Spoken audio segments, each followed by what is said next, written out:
किसानों को हमने अकेले हम कैसे छोड़ सकते हैं? इतना बड़ा दलित समाज आज यहां से तय करेगा कि हम बराबर के इनके सहयोगी होंगे पूरे देश के अंदर। और जिस दिन ये हो गया, ये 3 काले कृषि कानून की वापसी की क्या बात है, नाक रगड़ देंगे। मेरा एक अनुभव है। एक बार हुआ क्या, 2018 में पासवान जी, रामविलास पासवान जी, रामदास अठावले जी, हम सब लोग नरेंद्र मोदी जी से मिलने गए। वो प्राइम मिनिस्टर थे तो मैं सांसद था। ये SC/ST का जो SC/ST एक्ट था, सुप्रीम कोर्ट ने उसे डाइल्यूट किया था। तो मोदी जी से कहा गया कि इसकी वापसी करो। तो कहा इसमें क्या जल्दी है। और पासवान जी और पासवान जी हमारे डेलीगेशन को लीड किया था। हम 10-12 MP थे हम लोग। तो चलते वक्त पासवान जी ने नरेंद्र मोदी जी से कहा कि हम प्रेस पे जाकर के क्या कहें, सुनने वाली बात है। तो घमंड नरेंद्र मोदी जी का, क्या जरूरत है प्रेस बोलने की। पासवान की इतने बड़े स्टाल वर्ड नेता, 22-23 अप्रैल की बात है, नहीं 22-23 मार्च की बात है। कहा क्या जल्दी है, अभी तो सुप्रीम कोर्ट का जजमेंट आया। जब 2 अप्रैल 2018 को भारत बंद कर दिया दलितों ने, मतलब ये इन्होंने इस कदर सरेंडर किया कि तुरंत पार्लियामेंट के अंदर 2 अमेंडमेंट लाए। एक ही बार झुकते हुए देखा है इनको। और फिर संगठन महासचिव थे बीजेपी के रामलाल जी, मैं उस समय तमिलनाडु में था। भारत बंद 30-40 जिलों की जिम्मेदारी मेरी भी थी। अच्छा, वो किसी एक का काल नहीं था, जैसे आज भी किसी एक का कोई नेतृत्व नहीं, पंच का नेतृत्व। तो उन्होंने कहा आप बीजेपी में रह के भारत बंद कराते हैं। अरे हमने कहा क्या बात कर रहे हो, हम आपके गुलाम हैं क्या? हमने वोट दिलाया है, सत्ता में आए हो, कह रहे हो बीजेपी में, जल्दी करो। फिर इतना बहस हुआ, गर्मा गर्म हुई कि टेलीफोन उन्होंने भी रख दिया, हमने भी रख दिया।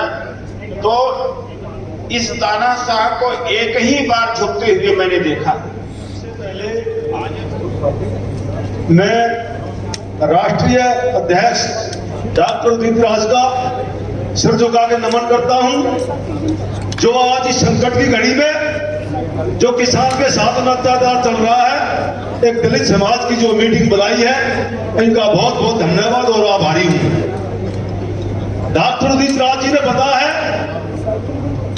कि दिल्ली किसान कांग्रेस और अखिल भारतीय किसान कांग्रेस जिस तरह से किसानों के बीच में 26 तारीख से 3 महीने से किसानों के बीच में है हम, और किसान भाइयों का हर प्रकार का सहयोग करते हैं।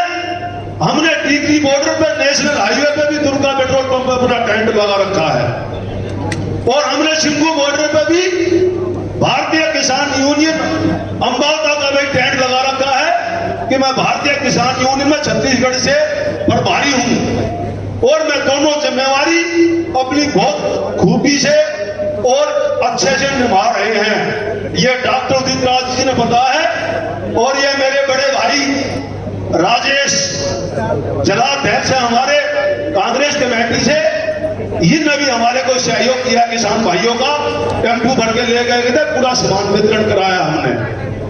और हमने जो किसान भाइयों को किसी प्रकार की कोई भी सामग्री की आवश्यकता होती है, उन किसान भाइयों को हम मुआयना कराते हैं। और जब तक ये आंदोलन जारी रहेगा, जब तक हम किसान भाइयों का हर प्रकार से सहयोग करेंगे। ये डॉक्टर उदित राज जी ने बताया है। डॉक्टर उदित राज जी भी टीकरी बॉर्डर, सिंगू बॉर्डर से 3 महीने से किसान भाइयों के बीच में है। और आज जो किसानों की लड़ाई जो डॉक्टर उदित राज ने लड़ने का निर्णय लिया है, मैं दोबारा से सिर झुका के इनका नमन करता हूं। आपने इस चीज का पता है, जो 70 साल में कांग्रेस सरकार ने नहीं किया, वो मोदी सरकार ने 6 साल में कर दिया। देश को बेचने का काम, देश को तोड़ने का काम मोदी सरकार ने किया है। हमारे रेलवे स्टेशन बेच दिए, रेलवे बेच दी, एयरपोर्ट बेच दिए, LIC बेच दी, BSNL को सब बंद करा दिया। 2000 नौकरी देने का वादा किया था, आज तक एक भी नौकरी नहीं मिली। सारे नौजवान बेरोजगार घूम रहे हैं। तो मैं डॉक्टर उदित राज जी से ये कहना चाहता हूं कि आप हमारी जो भी जिम्मेवारी लगाएंगे, जिस तरह की भी जिम्मेवारी लगाएंगे, इस किसान आंदोलन में हर प्रकार का तन मन धन से सहयोग करेंगे। और आप हमारी कोई पंचायत करने की भी जिम्मेवारी दिल्ली के अंदर लगाएंगे, वो भी हम बेखूबी से निभाएंगे।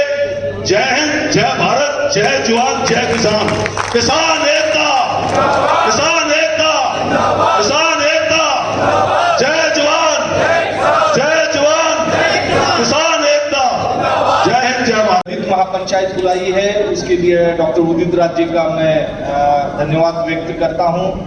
डॉक्टर बाबा साहब अम्बेडकर ने जिस तरह दलित, आदिवासी और पिछड़ों के लिए संघर्ष किया, उसी तरह डॉक्टर बाबा साहब अम्बेडकर जी ने बहुत बड़ा संघर्ष किसानों के लिए भी किया है। और उनका ख्वाब था कि दलित, आदिवासी, पिछड़े और किसान एक मिलकर इस देश का लोकतंत्र मजबूत बना सकते हैं। आज जिस तरह 3 कानूनों के द्वारा किसानों की समस्याएं बढ़ाई जा रही है, उसी तरह निजीकरण द्वारा इस देश के दलित, आदिवासी और OBC युवाओं का रोजगार छीना जा रहा है। और ये दलित, आदिवासी, पिछड़े और किसानों को मिलके पंचायत होनी चाहिए। और ऐसी पंचायतें महाराष्ट्र में भी हम आयोजित करेंगे। और महाराष्ट्र के विभिन्न जो हिस्से हैं उसमें ये पंचायतें आने वाले काल में national SC ST OBC student and youth front और हमारे सभी जो साथी हैं देश भर में वो आयोजित करेंगे। डॉक्टर उदित राज जी से पिछले कुछ वर्षों से जब वो पार्लियामेंट में थे, तब से काफी सारे मुद्दों पर काम करते आए हैं और उनसे काफी कुछ सीखने को मिला है। सबको मालूम है वो दलितों के नेता हैं और आज ये प्रोग्राम उन्होंने किसानों को सपोर्ट में रखा है। पर बहुत कुछ कम लोग जानते हैं कि वो महिलाओं के लिए भी बहुत काम करते हैं और महिलाओं के उत्थान के लिए भी उन्होंने बहुत सारे कार्यक्रम करे हैं अपने कार्यकाल में और अभी भी करते रहे हैं और बहुत अच्छी सोच रखते हैं। अगर ऐसे इंसान हर एक की सोच ऐसी हो तो मुझे लगता है बहुत बदलाव आएगा और हर विषय पर आगे रहते हैं। और आज भी यहाँ पर इकट्ठे हुए हैं हम, तो मैं ये मुद्दे पे आज बात करने के लिए सिर्फ 1 मिनट लूंगी कि इस देश में ना बेटी सुरक्षित है ना खेती सुरक्षित है। क्योंकि मैं काफी कुछ सालों से बेटियों के लिए काम करते आई हूँ, महिलाओं के लिए काम करते आई हूँ, तो अब जाकर अब लग रहा है कि इस देश में तो कुछ भी सुरक्षित नहीं है। हम किसकी बात करें, कौन सा वर्ग सुरक्षित है, क्या सुरक्षित है? तो अब तो ये संकट सब पे आ चुका है। कहाँ हम बेटी की बात करें, अब तो हम खेती की भी बात कर रहे हैं। तो मैं चाहूंगी कि आपकी लीडरशिप में और जो भी हमें आप गाइड करेंगे, हम पूरी तरह से आपके साथ हैं। मैं खुद आंदोलन को सपोर्ट करते आई हूँ, सिक्कू बॉर्डर पे लगातार जाना होता रहता है मेरा, और मैंने देखा है कितना अच्छा जज्बा है और कितनी शांति तरीके से, इतनी भयंकर सर्दी में मैं खुद जाती थी तो देखती थी कि कितना पेशेंट है, पेशेंस से वो लोग बैठे थे। और जब ऐसे बोल दिया जाता है कि ये आतंक मचा रहे हैं या लड़ाई झगड़ा करवा रहे हैं तो बहुत दुख होता है, क्योंकि इतने आंदोलनों में हिस्सा मैंने भी लिया है, निर्भया आंदोलन हो या कितने भी आंदोलन हो, चाहे अन्ना आंदोलन हो, तो उसमें थोड़े बहुत क्लैश होते हैं। पर वो यहाँ पर ये भी नहीं देखा, इतना ऑर्गेनाइज तरीके से चलाया गया, पर उनको ये बात बर्दाश्त नहीं हुई तो उन्होंने कुछ खुद ही ऐसी स्थितियां पैदा कर दी। मैं आप सभी से गुजारिश करूंगी कि आप खुद मानना छोड़ दें कि 26 जनवरी को हिंसा हुई थी। वो हिंसा नहीं थी, वो क्लैश थे, वो हर आंदोलन में होते हैं, मैं हर आंदोलन में रही हूँ, तो हम खुद से ही मान रहे हैं कि वो हिंसा थी। तो इन्होंने जो उसकी परिभाषा हिंसा की दी है, सबसे पहले तो हमें ही नकारना है, वो हिंसा नहीं थी, क्लैशेस होते हैं और वो उतने ही थे। क्योंकि इन्होंने अगर उसे बड़ा बनाया है तो हमें उसको बड़ा नहीं करके दिखाना है, हमें सच्चाई पता है।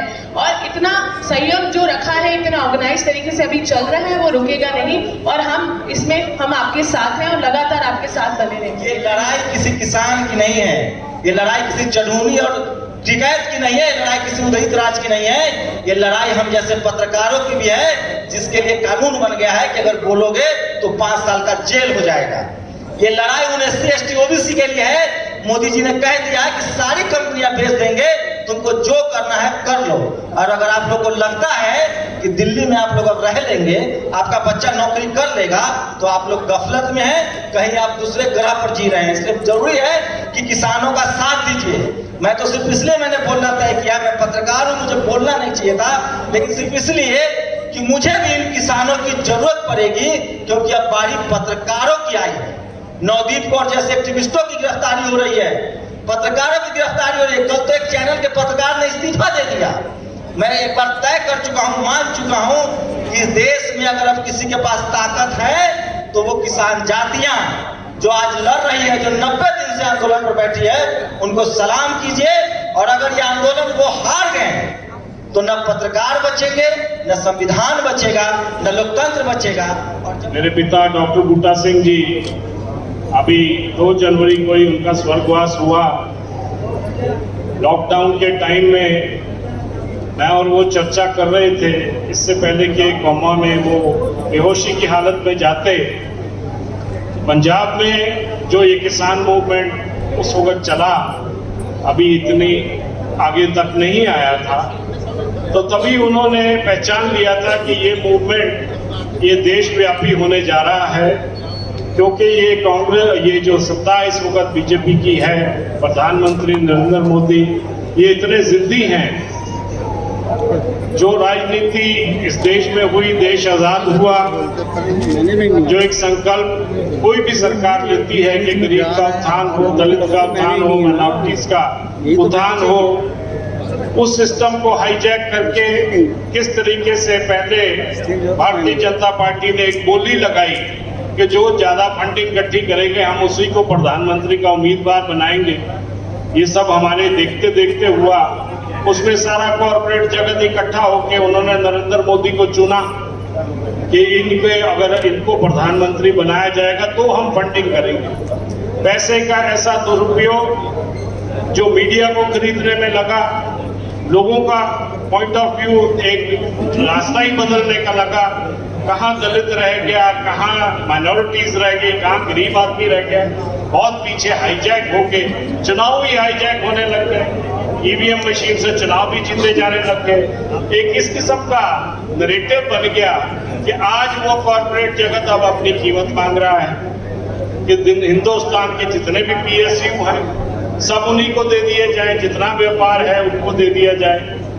जिस तरीके से देखा गया कि GDP सारे देश की गिर गई, एक सिर्फ किसानी की GDP 3.5 या 4% पे ग्रो कर रही है, तो कॉर्पोरेट को वो लालच भी आ गया कि ये जो किसानी का बिजनेस है, जिसको बिजनेस समझते हैं हम, ये लोग भूल जाते हैं अगर इस देश में FCI खत्म हो जाएगा, इस देश में PDS सिस्टम खत्म हो जाएगा, जो ज्यादातर देश हमारा PDS के ऊपर, राशन के ऊपर डिपेंडेंट है, अगर वो राशन सरकार के पास रहेगा ही नहीं, वो भी कॉर्पोरेट जगत के पास चला जाएगा, तो इतने बड़े देश में, इतने बड़ी जनसंख्या में जो गरीब आदमी है वो खाएगा क्या? ये आंदोलन किसानों का एक बहुत महत्वपूर्ण आंदोलन है। अगर इन्होंने रोटी को भी ताला लगा दिया, इस देश में, इस देश की जनता 130 करोड़ जनता खाएगी क्या? इसी चीज को देख के ये आंदोलन किसानों का एक बहुत महत्वपूर्ण आंदोलन है। सिर्फ किसानों का आंदोलन नहीं रह गया, हर हिंदुस्तानी का आंदोलन हो गया, गरीब आदमी का, अमीर आदमी का। अगर ये सारा जगत, कॉर्पोरेट जगत किसानी भी करेगा, सारा अनाज इन्होंने अपने पास कैप्चर कर लिया, तो गरीब आदमी क्या करेगा? बहुत अच्छा आह्वान है।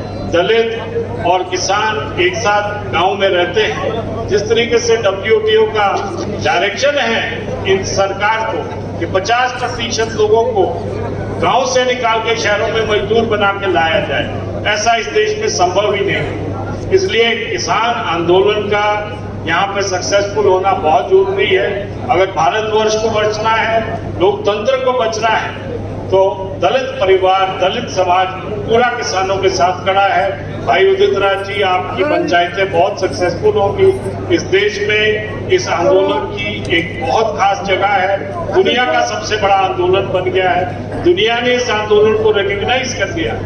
अब तो जो आर्टिस्ट बाहर से, वो भी इस चीज को, आंदोलन को रिकॉग्नाइज कर रहे हैं। हम किसानों के साथ कंधे के साथ कंधा लगा के खड़े होंगे। शहीदी देनी पड़ी वो भी देंगे। लेकिन एक चीज और, ये जो वोट बन रहा है, ये जो समाज इकट्ठा हो रहा है, ये फिर एक तरफ वोट भी एक तरफ करेगा तो ही जीत हासिल होगी, क्योंकि अगर वोट डिवाइड हो गया फिर इनकी जीत हो जाएगी। इस चीज का ध्यान रखना। इस आंदोलन से जो भी निकल के आएगा, मेरे को बड़ी उम्मीद है कि इस आंदोलन से भी कोई राजनीतिक रास्ता निकल के आएगा, तो फिर उसमें भी ध्यान रखना है। अगर डेमोक्रेसी रखनी है तो वोट एक जगह बढ़ेगी तो ही वो जनसंख्या इस राज को हरा सकती है। इन्हीं शब्दों के साथ मैं डॉक्टर उदित राज का बहुत बहुत धन्यवाद करता हूं, और जहां जहां भी हमारी हिम्मत होगी मैं कार्यक्रम अपने वर्कर्स के साथ लेके आपको सूचित करूंगा कि हम कहां कहां पंचायत करेंगे। धन्यवाद। जय हिंद। धन्यवाद। डॉक्टर उदित राज जी, आपकी जय हो। आपने इस आंदोलन के लिए एक चिंगारी का काम किया है, और ये चिंगारी अब बुझने ना पाए। मैंने एक फिल्म बनाई है, वो आदिवासियों के ऊपर है, उनके जंगल जमीन कानून के ऊपर है। उस फिल्म का नाम है आमो आखा एक से। ये एक नारा है, हम सब एक है, लड़ेंगे और जीतेंगे। धन्यवाद। मैं लखनऊ से हूँ, गोंडास का रहने वाला हूँ। मेरा एक निवेदन है डॉक्टर साहब से। उत्तर प्रदेश बड़ा राज्य है, आप समाज में, किसान में संदेश देने के लिए लखनऊ में एक पंचायत करिए। सारी जिम्मेदारी हम निभाएंगे, क्योंकि लखनऊ में हम रह रहे हैं, आप हमें जानते हैं। एक छोटा सा निवेदन है कि एक बड़ी पंचायत इलाहाबाद में भी करिए, क्योंकि इलाहाबाद में किसानों के दरवाजे का बच्चा बड़ी संख्या में तैयारी करता है। और एक विषय और छूट रहा है, मुझे लगता है आप उससे सहमत होंगे। 2021 चल रहा है, जातिगत जनगणना छूट रहा है, इस पे भी दबाव बनाने की आवश्यकता है। वही इतनी सी मेरी बात है, लखनऊ की जिम्मेदारी हमें दीजिए, इलाहाबाद भी हम लोग करेंगे। और चंद लाइनों के साथ मैं अपनी बात को समाप्त करूंगा कि बंदगी से नहीं मिलती, बंदगी से नहीं मिलती, कुछ इस तरह जिंदगी नहीं मिलती। लेने से ताजो तख्त मिलता है, मांगे से भीख भी नहीं मिलती। धन्यवाद। जय। साथियों, देश के प्रधानमंत्री मोदी जी ने ਜਿਹੜੇ 3 ਕਾਲੇ ਕਾਨੂੰਨ ਕਿਸਾਨੀ ਨੂੰ ਖਤਮ ਕਰਨ ਲਈ ਬਣਾਏ ਆ, ਤੇ ਸਮੁੱਚੇ ਦੇਸ਼ ਦਾ ਕਿਸਾਨ, ਦਲਿਤ, ਮਜ਼ਦੂਰ ਵੀਰ ਜਿਹੜੇ ਪਿਛਲੇ ਲੰਮੇ ਸਮੇਂ ਤੋਂ ਦਿੱਲੀ ਦੇ ਵੱਖ-ਵੱਖ ਬਾਰਡਰਾਂ ਦੇ ਆਪੋ ਆਪਣੇ ਪਰਿਵਾਰ ਛੱਡ ਕੇ ਸਾਡੇ ਨੌਜਵਾਨ ਵੀਰ, ਸਾਡੀਆਂ ਨੌਜਵਾਨ ਭੈਣਾਂ ਤੇ ਬਜ਼ੁਰਗ ਹੱਡ ਚੀਰਵੀਂ ਠੰਡ 'ਚ ਜਦੋਂ ਆਪਾਂ ਬਿਸਤਰੇ 'ਚ ਬੈਠੇ ਤੇ ਇਹ ਆਪਣੇ ਹੱਕਾਂ ਦੀ ਲੜਾਈ ਲੜਨ ਲਈ ਦੇਸ਼ ਦੇ ਬਾਰਡਰ ਤੇ, ਦੇਸ਼ ਦੀ ਰਾਜਧਾਨੀ ਦੇ ਵੱਖ-ਵੱਖ ਬਾਰਡਰਾਂ ਦੇ ਬੈਠ ਕੇ ਦੇਸ਼ ਦੇ ਪ੍ਰਧਾਨ ਮੰਤਰੀ ਨੂੰ ਆਪਣੇ ਹੱਕਾਂ ਦੀ ਅਪੀਲਾਂ ਦਲੀਲਾਂ ਨਾਲ ਸਮਝਾ ਚੁੱਕੇ, ਲੇਕਿਨ ਦੇਸ਼ ਦਾ ਪ੍ਰਧਾਨ ਮੰਤਰੀ ਇਹਨਾਂ ਦੇ ਬੁਲਾ ਹੋ ਕੇ ਬੈਠਾ ਆ।